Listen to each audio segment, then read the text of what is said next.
ebiseera ebimu obuzibu bwe tufuna mu kiseera eky'okuwaayo mu maaso ga Mukama. We don't do it by faith in God. Praise the Lord. Omuntu n'awulira entunnunsi, n'awulira okukankana, n'awulira nga bwe babba. Yesu yeebazibwe.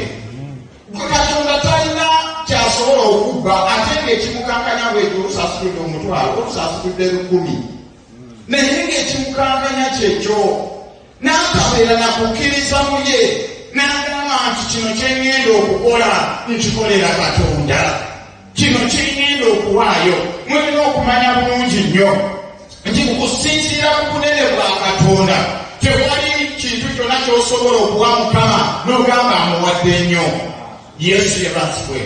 Tewali ky'osobola okumuwa ennyo because tuli bawanika. Tumuwa ku ebyo by'atuwadde okutereka, tutoolako okutooza ekitono. So you need to do it by faith in God.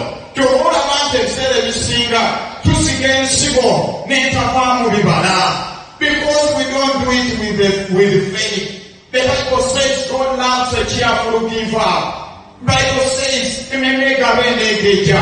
Kasita okikola n'okukkiriza Mukama, Katonda yeeyongera okugazya obulamu bwo. Yesu yeebazibwe.